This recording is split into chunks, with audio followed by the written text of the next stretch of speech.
Right, so welcome everybody. Had a great morning of content so far. We're moving into the world of sport and entertainment.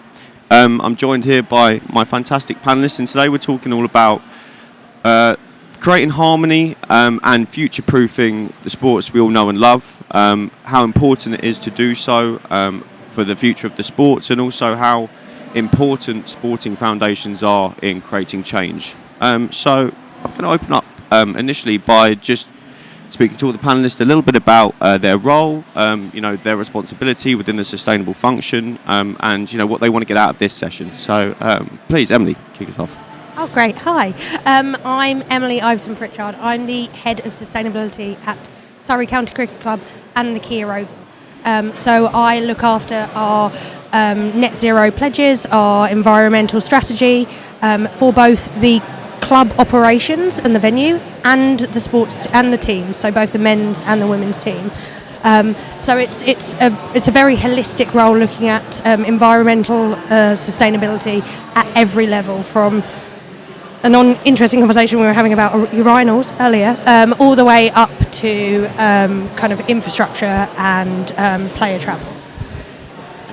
Next. Okay. Yeah, please introduce yourself. Okay, does this work? Can you hear me? Yeah, loud and clear.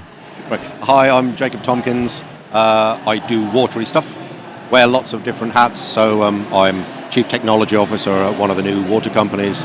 I'm a visiting prof at Exeter in water tech. I run a water tech accelerator based in France. But here I am representing Thunderstorm, which is an organisation that links environmental measures with sports and entertainment. So driving everything from waterless urinals right through to fan engagement, both for water, energy and waste. Fantastic. Tom, yourself? I think we need your mic on.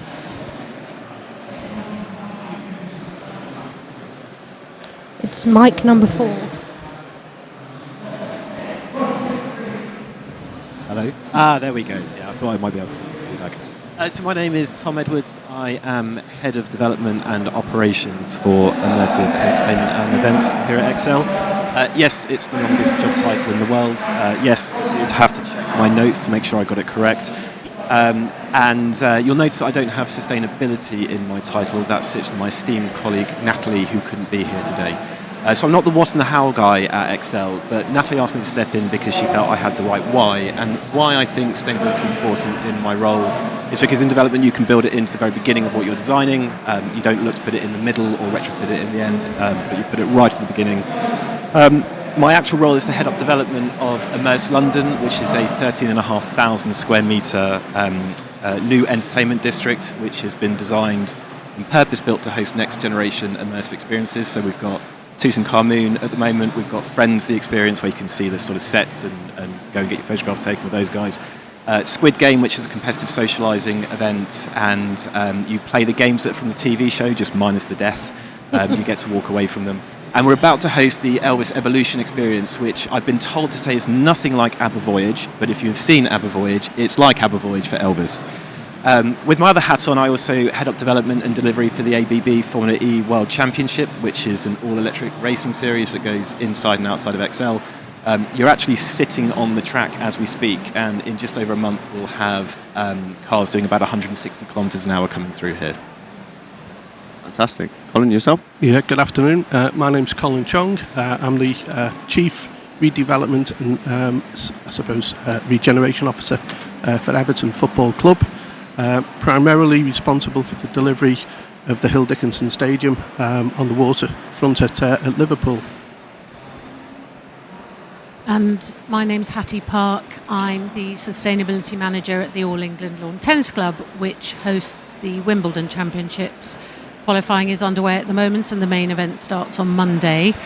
I am responsible for kind of setting our framework at the organisation for ultimately having a positive impact on the environment. I do everything from strategy and board engagement to reporting to player engagement during the championships to putting bicycle racks out for the event as well. And I think this is something that is, an essential part of the Wimbledon experience. We see how climate change is affecting sport, whether you're at an elite level or grassroots. And I think at Wimbledon we want to, we have a responsibility to take action to mitigate our impacts, but also hopefully be, see an opportunity in being part of the solution. And I think that's, something that this panel is here to say, is that, the sports and entertainment sector can, lead the way and give sort of real life tangible examples of things that can be done and bring it to life for audiences and fans.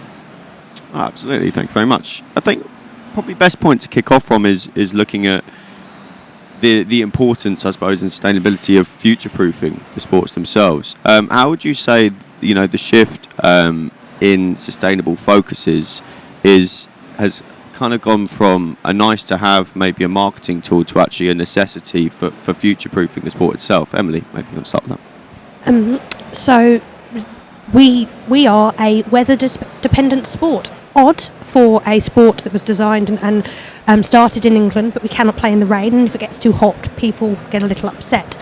So it is very much about the longevity and sustainability of the sport to exist. Being sustainable, decarbonising, looking at how we can boost biodiversity isn't just a marketing or a PR. It's about the very existential existence of sport.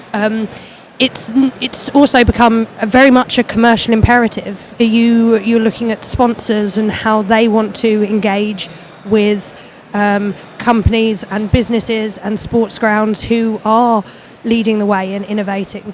If you look at the next generation of sports fans, research shows that they're not just engaged with their favourite sports team because their favourite player plays there. They actually care about what the sports team stands for, and that's really important. It's got to be part of what you do on a daily basis and part of your ethos. So it can no longer be something that is done on the side and we have to occasionally submit reports. It's something that has to start from the beginning. As Tom said, it has to be part of what you're developing. It has to be part of the way that every department operates. Absolutely. Actually, and Tom, bringing in your perspective there, as you kind of sit, I suppose, across both major segments of the events industry, there's corporate here, but there's also consumer, and there's live, and there's sporting. So have you found the same challenges and the same reception on the more corporate side of the business as opposed to just the sporting side? Yeah, well, I think the two key drivers, I think, are the environmental impacts, why it's not just a nice to have anymore, and that you've got to have more of a robust strategy in place, and also fan expectations, not just fan for sports, but for everyone. And yes, with my formulary hat on, but also with my live events hat on, and my wider sort of reach across the industry. I think people need to understand that the most sustainable event, I guess, is the one that never happens. And I know we're going to bang that drum a lot on this panel. So I think events in general need to have more reason to exist than just the content that they bring to the table. So Formula E call this racing for reason. So the idea being that they take the green innovations that they develop in the race series, and their focus and their purpose is to take it from the paddock to our driveways in the electric vehicles that we're driving within 3 years. And I know not everyone buys into the electric car kind of phenomenon, but it's a real purpose to have, and they put that above everything else. The going fast in the racing is almost a byproduct of that, and I think more and more events are going to need to have more reason to exist because they need to now. Jacob, from your perspective, what would you say, as someone that looks into the sector as a solution provider, where would you say the main threats are, or what are the main threats, from a longevity perspective across sport at the moment? You won't be able to hold your sport or your event if you don't take sustainability into account. Floods, droughts, and public reaction. So interesting one is golf. So last year, lots of golf clubs in Spain and France were ripped up by the public. They ripped up the grass because the golf courses were being given water and the towns weren't being given water. And the golf clubs didn't explain why this was the case. And if you look at, for instance, golf in the UK, a lot of golf clubs in the UK still don't get this. They either can be a drain on resources that is basically not an asset and they'll disappear, or they can be wildlife havens, social areas, a contribution to the local community. They've got a choice. and that's quite stark. And that, I think, is the same for all sports. It's everything. If you think about esports, even the data, they're very data hungry. So water and energy is huge for that. People don't realise that. Even if you look at music events, downloads, every single download uses a huge amount of water and energy. So right across the piece, even the Winter Olympics. So the Winter Olympics in northern Italy, there wasn't enough snowfall. They had to generate artificial snow, and that was during a drought. And the public backlash against that was quite high. So if we're starting to see things like online gaming and the Winter Olympics being hit by this, then it's pretty obvious for stuff like football and horse racing. So if you don't do this, you're dead in the water. There you go, definitive. Hattie, from your perspective, taking, I suppose, a different sport into account, but as a place that's going through huge development as well, have you found the same challenges? Has it been water has been one of the biggest issues from a sustainable perspective, or have you had other threats? I think, water is always going to be an issue. We use a living surface. We need to irrigate. We present tennis in an English garden. We need to water our gardens. So we need to be really mindful of the water we're using. I think, as an event, it's just something that has over the years become more and more of a protecting the environment has become more and more of a feature of the sort of event we want to put on. The expectations of the guests that come to Wimbledon and the players have been increasing. And so we want to meet those expectations. We want to get, a little bit ahead so that we can, when you come to Wimbledon, you experience a nice, environmentally conscious day out. So, there are things that we're doing. We're encouraging people in terms of they travel, how they get to Wimbledon.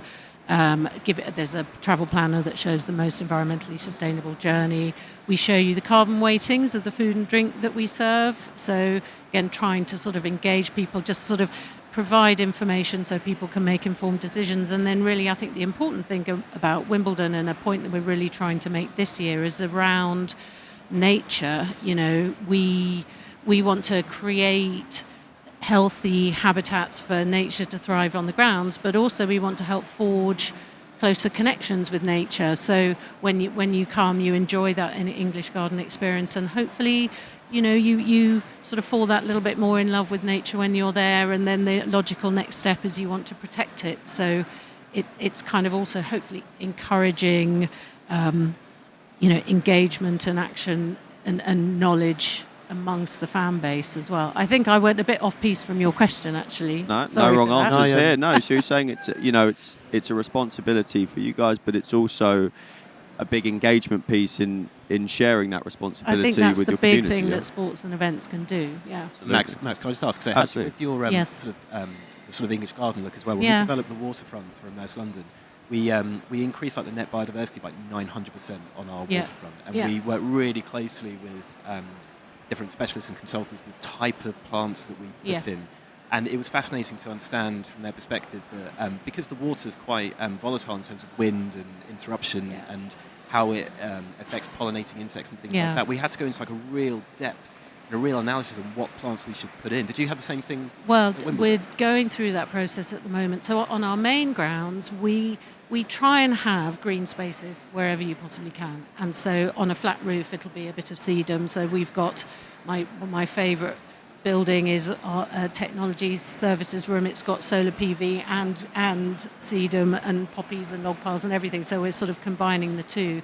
For our Wimbledon Park development, which is the golf course land across the road, the depth of ecological due diligence that you do need to go into is really detailed. And yeah, we're exactly going through that process in terms of how will we unlock the maximum biodiversity gain. And it's the right sort of plant for the right sort of place. And actually, some of the trees which are currently on the golf course are not the right trees for the right location.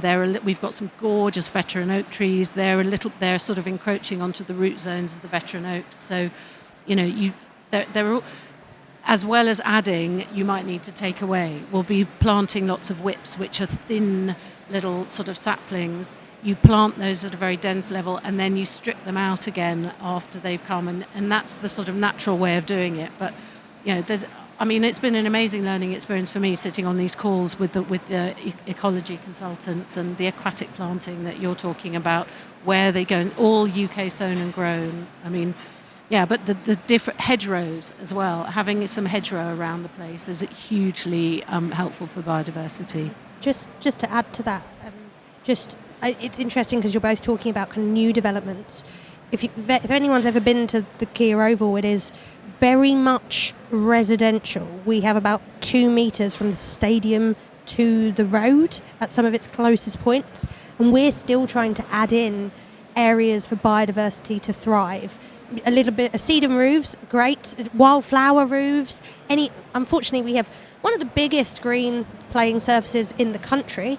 But I think our groundsman might kill me if I decide to put some wildflowers there. But it's just about finding those little spots that you can let something thrive. And like you said, Hattie, any living root, any flat surface that you have, even if it's just getting potted plants places, so that you can create corridors for pollinators, is really important. And also, I guess, do it without running the risk that you're just putting in green bling, I think is the buzzword at the moment, and that you're actually doing it with purpose and meaning, and it's not just greenwashing a living wall that does absolutely nothing for biodiversity. We have a living wall, was the largest living wall in Europe when it was built.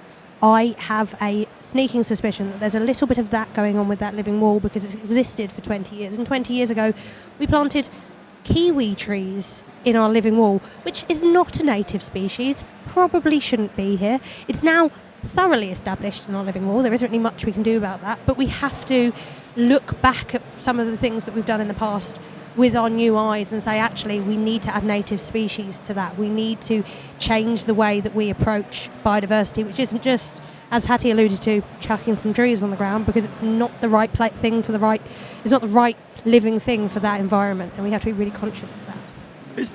That's very interesting. Is there something to be said, though, for, what was the term? Green bling, did you say? I like that. Yeah, that's the buzzword. I like it. Is there something to be said for, I suppose, because greenwashing is obviously a big term, and we were talking about it beforehand, it's hugely negative light, but I wonder whether that's a lot of people's natural journey of just understanding the complexity of sustainable practices. Do you feel sometimes there might be generally a little too quick to judge whether it's intentional from a PR perspective, or is it just honest mistakes where people are making as they're learning more about it? Have you found that at all, sitting at the centre of it, Jacob? Yes. I mean, from my viewpoint, any green action is fantastic. And let's say you've got a green wall there, it might not be perfect, but the fans coming to see it, it's a visual statement. And sometimes the impact of the fan base is much larger than the impact of the venue. So any actions that you're taking, as long as you explain them. So, don't rip the green wall out, just put a thing saying, yes, there are Kiwis here, but that's because we did it 20 years ago and now we're trying to revise it and do this. So I think it's that being honest and open and saying we're trying our best. We made a few mistakes in the past. Any suggestions from you would be great as well. So it's going on a journey together. No one is going to make the ideal stadium or the ideal venue immediately, and it's always going to get criticised, but just go out there and do it and try your best and be honest. Well, and what a beautiful point to come on to Colin, who I believe is building the ideal new stadium at the moment. So what have you found are your absolute non-negotiable objectives from a sustainable point of view when making the new stadium? I mean, it's really interesting to hear some of the phraseology, green bling, a choice for some of the sustainable initiatives. Collaboration with your fan base, spectator base. For me, though, it really isn't a choice now. We spent probably the best part of £50 million just importing material to increase the reduced level of the football ground because it was in a floodplain. Partway through the design, we then found out we had to increase it by another 200 millimetres because we revised all the data and calculations, and we ended up spending another £20 million just on that increased formation level. That's a lot of money that could have been completely avoided. So for me, actually doing the right thing, particularly when you're in a sport environment which is a long-term endeavour, Premier League football clubs, been around for hundreds of years. Tennis clubs, other sporting events, all been around for hundreds of years. They'll be around for hundreds of more years. One thing I would say is the green bling is always the first thing to get value engineered out of any project. You have to be bold enough to say, actually, no, we can do this, we can make it sustainable, and there's a payback over a period of time. And it's making sure that you inform everybody as to why you're doing it. Spectators know they're paying for it when it's included within your project. So bring them along on the journey, let them make some of the choices. And we consulted with over 60,000 people, and everybody was really supportive of an environmentally sustainable development. They recognised the environment that we were in could have been not just harmful to the environment, but there were other ecological considerations, there were heritage considerations. We even built it in a World Heritage Site at the time, so there was a number of unusual nuances that we had to make sure that everybody in the local community and our spectators in general were happy for us to do. We implemented all of the proposals that they suggested during that consultation. They recognised that they were going to pay for it. We increased our season ticket prices by 28% in 3 years in readiness for paying for the new stadium.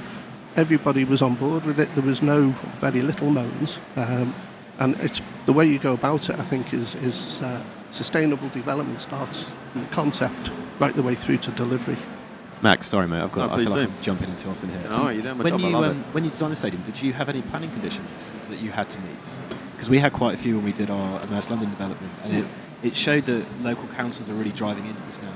They're saying that you've got to be responsible when you're designing this from the beginning. We will make you accountable, which has been a brilliant initiative and quite eye-opening for us. Did you have the same thing? We did. We had really onerous conditions. As I said, it was in a World Heritage Site. It's in a conservation area. It was on a brownfield site that needed remediation. We had biodiversity offset, which is chargeable arguably on the actual size of your development, not necessarily the value of the development. So we had a massive biodiversity offset charge, and we insisted on doing it in various locations. So because we were on a waterfront, because we were taking over the dock, we wanted to make sure that some of that microbiological, if you want to call it life, within the dock was catered for in the development. We had elven baby eels that we had to produce an eel weir in Widnes somewhere, to be quite honest. And then we also had an awful lot of land at our training ground, Finch Farm, which we insisted on planting more trees, producing more water bodies to help with irrigation, but it was really quite onerous, and that's probably just the environmental elements. We had to capture and relocate all the fish, we had to destroy all the foreign invasive species, the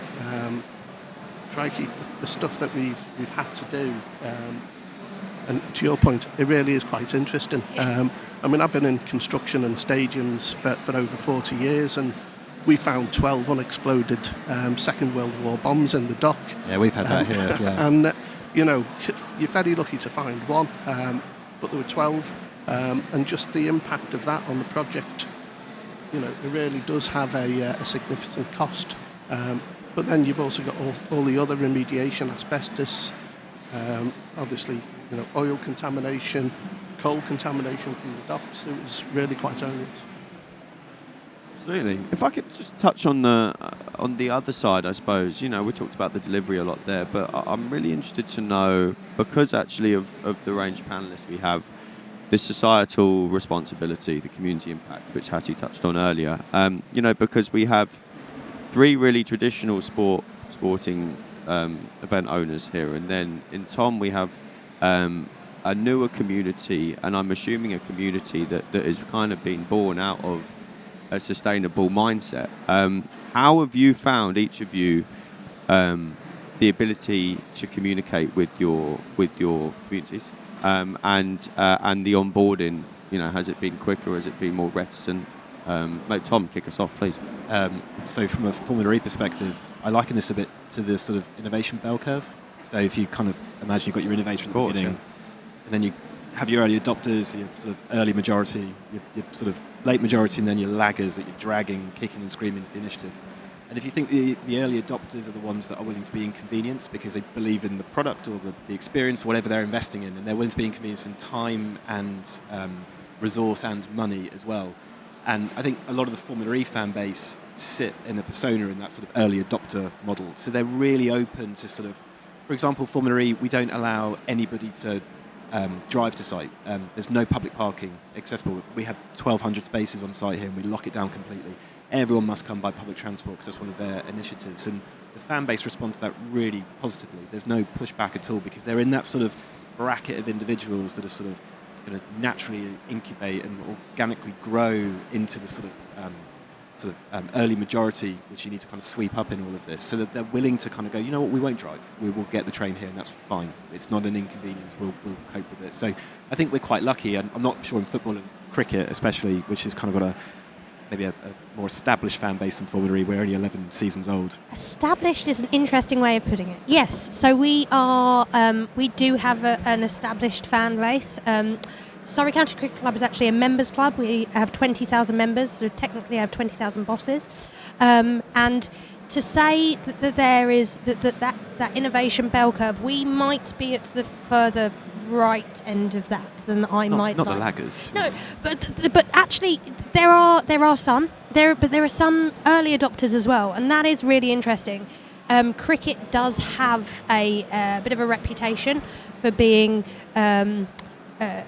stuck in its ways, quite traditional, and it has that reputation for a reason. There is probably a vast majority of our membership that do feel that way, or at least seem to feel that way because they aren't speaking.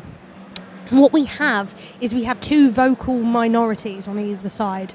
The vocal minority, which is really pushing for us to be environmentally sustainable, and then the vocal majority that is not. In fact, when our new CEO, I say new, he's been there for 3 years now, his first AGM, he stood up and the first question he got was, why are we on this net zero goose chase? And that's a challenge for him to then have to explain why the money that is being spent on sustainability, on some of our green bling, because there is some green bling on solar panels, is being spent in that way and not going straight back into cricket, because we are a not-for-profit, so everything just goes straight back into cricket, and that can be difficult. The thing is, there is that majority which aren't speaking, and we've always assumed that the majority that aren't speaking because they don't care. But I want to dispel that myth. I think they're not speaking because we haven't engaged them in the right way. Or they just want us to get on with it. Yeah, exactly. They just expect us to be doing it, and they don't put their hand up and shout because it's not something that they are extremely passionate about. It's just something that they want to happen. And also we can do that really easily. We can make lots of changes that don't actually have an impact on the way people enjoy their sport.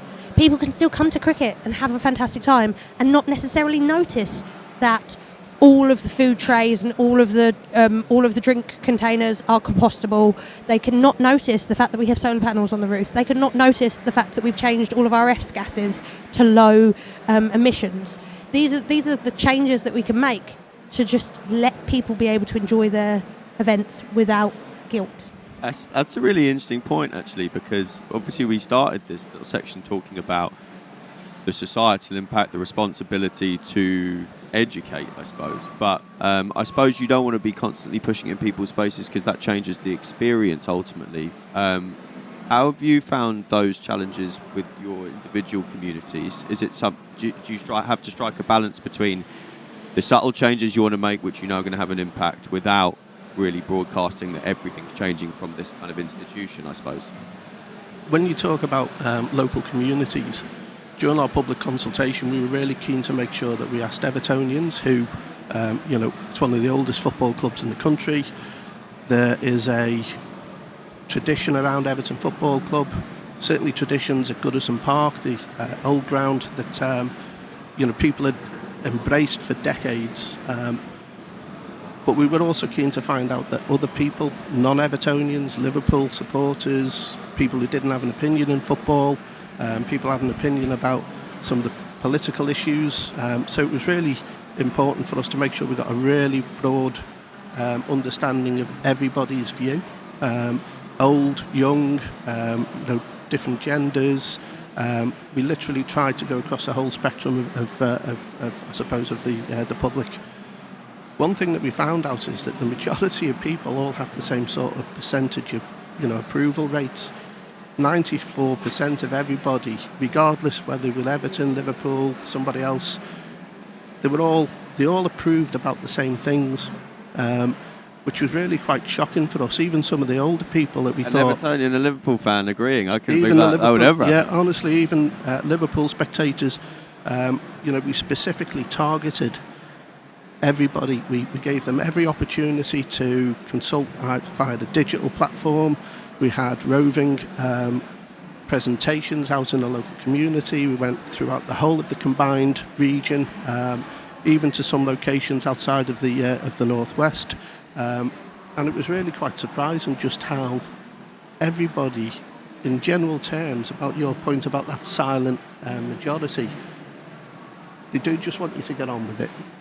I just think that is so true. I think we don't need to be worried anymore about, well, we're trying to introduce an environmentally sustainable initiative and we've got to sell it. I think it's just, the climate impacts are accelerating, increasing, people can see what's happening, and I think we can just keep going and get on with it. And the impacts are accelerating, the costs are coming down for renewables, actions are getting easier. I don't, at Wimbledon, exactly what you're saying, Emily, I don't think anybody thinks they're imposing this green stuff on me. I think it's just part of the day. It's an additional thing, but you're still coming to Wimbledon, you're watching tennis, you're sitting in an English garden, you're eating, you're drinking. It just so happens that you're returning your cup and you can find out the carbon weighting of your food if you want, but it's not really making a difference. Hopefully it's an additional sort of enhancement to your day. And Colin touched on it earlier. Sometimes people are actually happy to pay for that. We just have a fear. There is a fear that people aren't ready and that they will push back.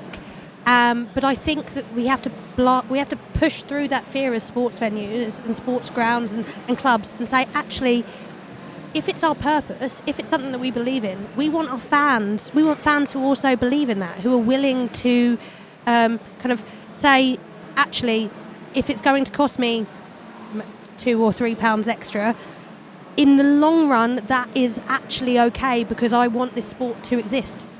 And that's not a bad thing. It's about that sustainable business or business model in that sport. People know that they're going to have to pay to see it survive. You're going to have to survive in the right manner as well. It's not just Everton Football Club who are keen to do the right thing when it comes down to environmental sustainability and regeneration. The Premier League have guidance. I've asked everybody to sign up to a charter, if you want to call it that, for sustainability.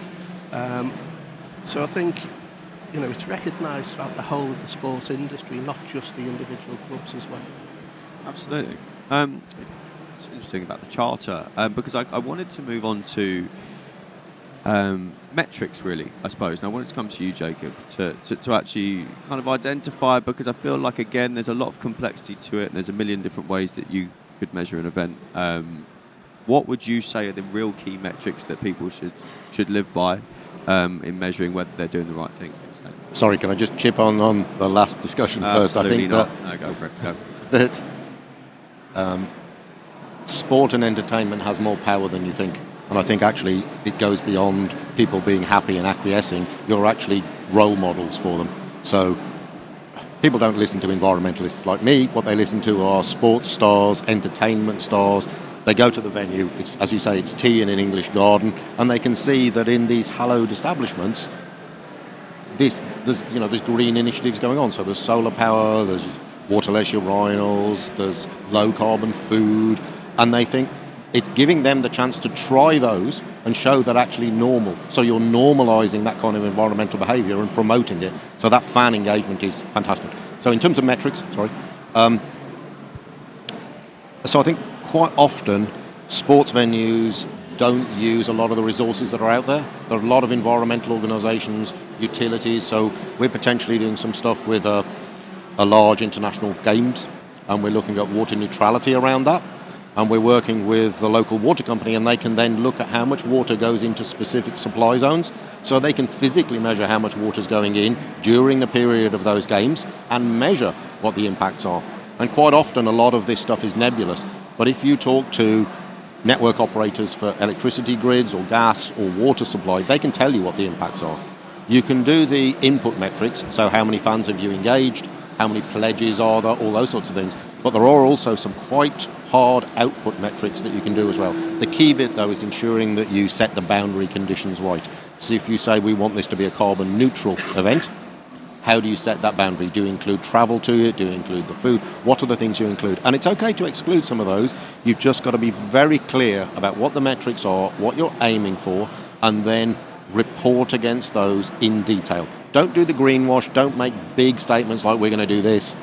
Just say we're going within these parameters, this is what we're going to do, this is how it's going to be measured, and these are the outputs that you can judge us on. And if it fails, you can say, well, we didn't meet that, but next time we're going to do this, this, and this, so we do. And be open with the public and the fans, and I think that's better than making grandiose statements. So measure everything if you can. When we built Immerse London, part of that design brief was that we would measure as much as we possibly could, for no other reason than we wanted to make good decisions by data. And we couldn't do that unless we had information at hand. So we meter the water supply coming in, we meter the power coming in, we've got air quality monitors that are throughout the venues.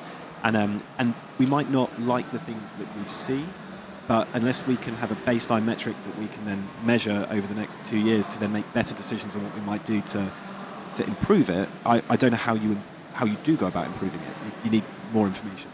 I think you also need soft as well as hard data. You need soft as well as hard data, so you need to have the feedback from the fans and the people in the user experience. Because under some circumstances, you could increase the amount of water or energy you're using, but there might be a good reason for that, and it might be adding social benefit. So don't just measure.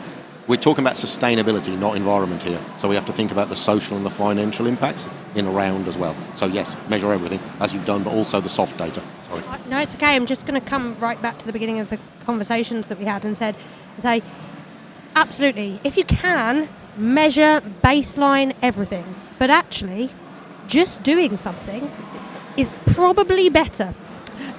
Just because if you only have one choice, and it is do something or measure something, do something, because an action is better than no action at all when it comes to trying to positively influence.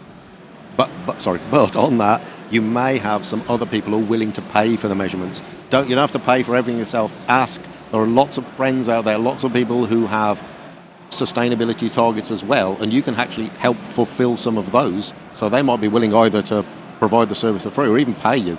There is money out there from utilities who have very stringent targets.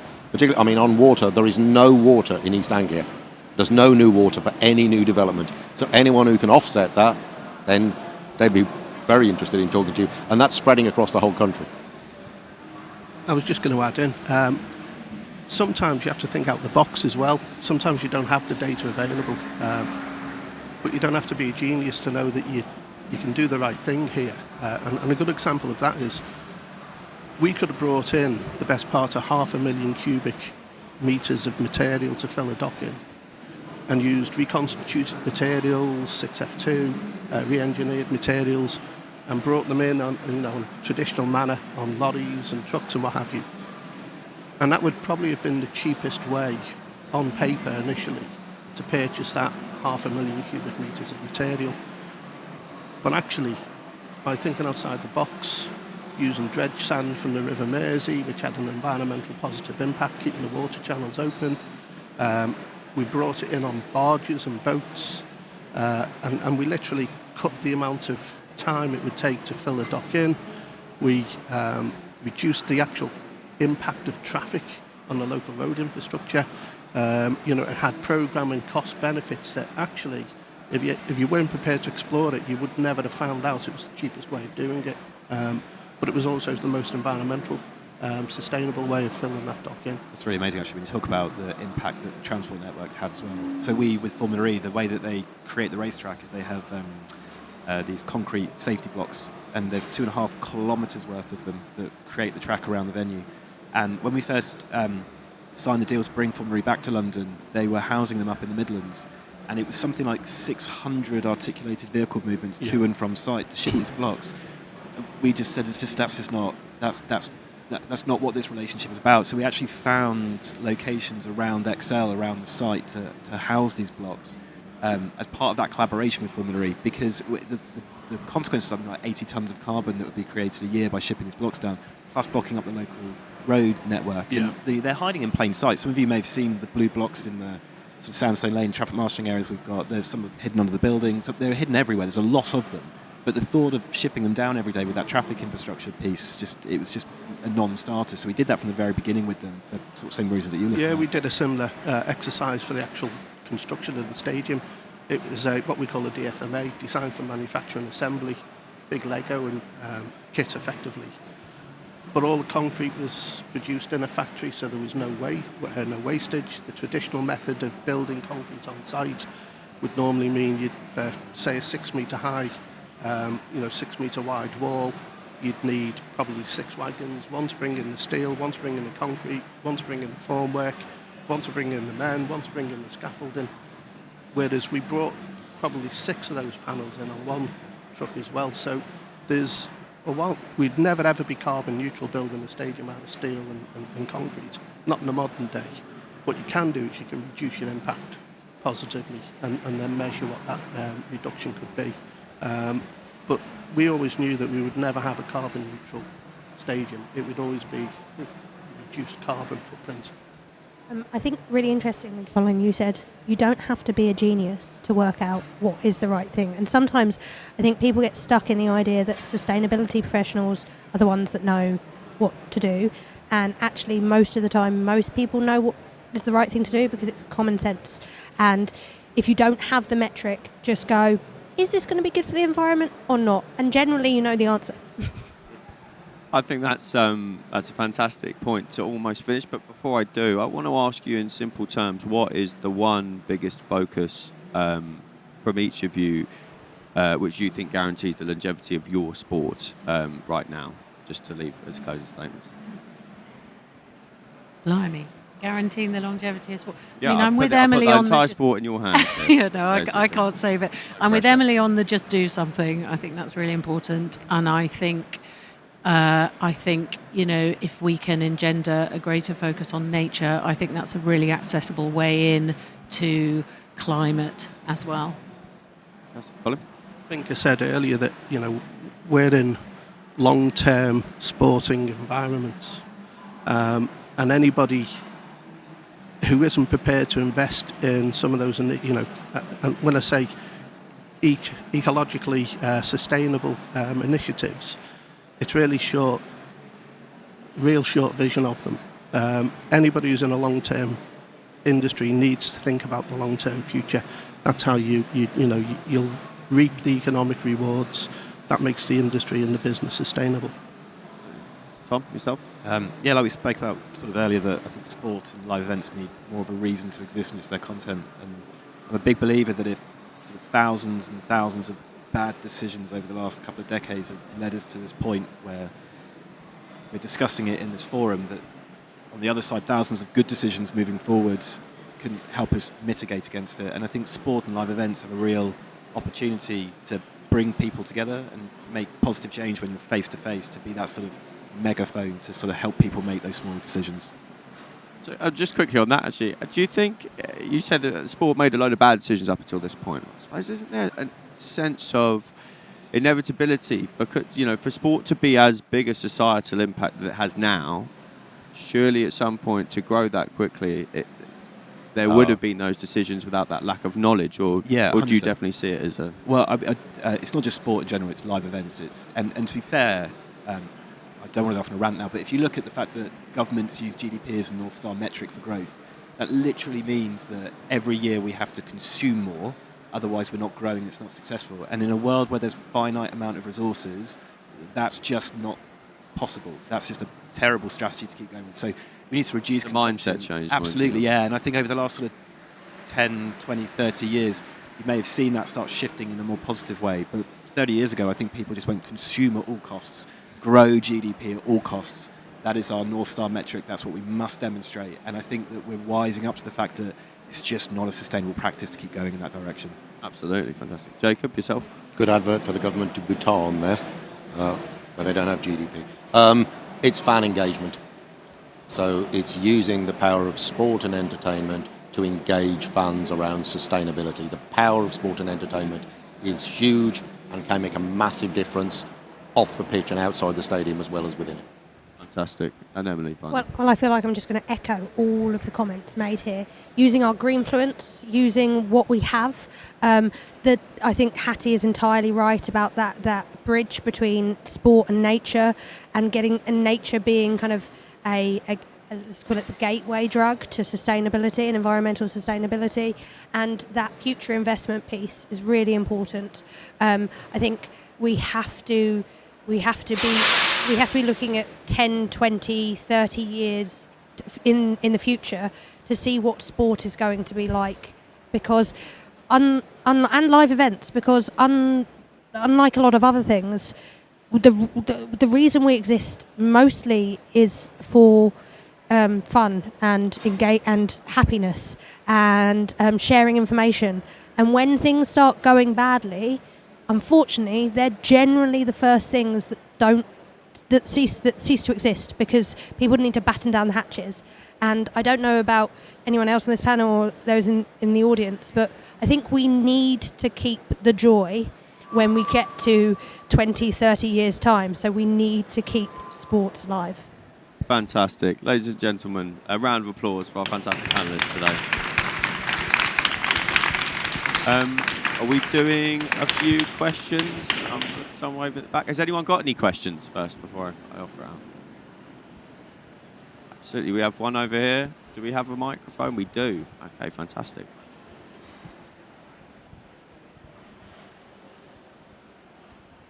Thank you so much. That was such an interesting discussion. My name is Claire Yek, and I just started an events consulting company where I want to make events better and more sustainable. So I guess my question is actually for Tom, because we're at the Excel Center. How did you make sure that this event was going to be sustainable? I know that when we registered, we're asking, where'd you come from? How'd you get here? But what about hotel accommodations, other considerations? Really excited to hear about it. Yeah, no worries. So from an Excel perspective, I think we need to distinguish ourselves clearly as the landlord, not the organizer. So our sort of focus is on making the building as sustainable as possible, as opposed to the actual event itself. That's what the guys at Reset Connect here do brilliantly as well. That's why everyone's here. So we use things like, we're on renewable energy tariffs, so we focus on solely using solar, wind and hydro. And so everything that's powered here today is through renewable energy. We're just building a new expansion actually down the east end of our site, which is our ICC expansion. It's a 25,000 square metre development. And a lot of the development and design into that has been PV on the roof, and we've got no gas running through that space of the venue. We're looking at removing gas from phase 1, which is where we're sitting at the moment, and phase 2 of XL London.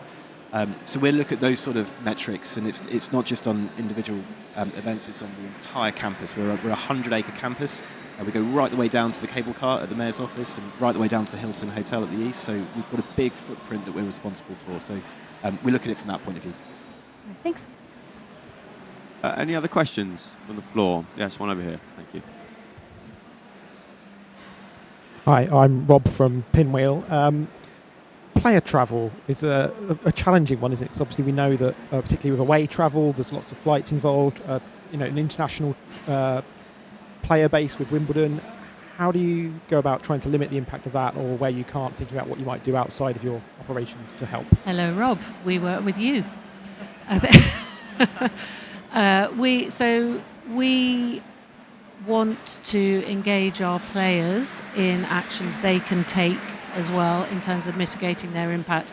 And obviously these tennis players, they are travelling around the world. So in terms of we want them to be involved in making meaningful contributions to projects which have an environmental or societal biodiversity benefit. So we invested in a portfolio actually with Pinwheel. And we tell the players about it as well, because I think one of the things that's important for us is we need a kind of lever to engage the players with. For Wimbledon, they come, they compete, they leave. Actually, we want them to engage a little bit more with environment when they're with us. And so if we can say to them, we've done this on your behalf, would you like to find out more? And get them involved a little bit more, which is quite a helpful way of doing it. Fantastic. I think that might be all we've got time for. So thank you very much. Round of applause again for our panellists. Fantastic. If anyone is actually interested in learning a little bit more about event sustainability, myself, my team, we run a free summit next month for, they're called the CN Sustainability Summit, so free to attend for any event planners. Come and see me afterwards. But thank you very much. Cheers, guys. Nice one. Thanks, Max.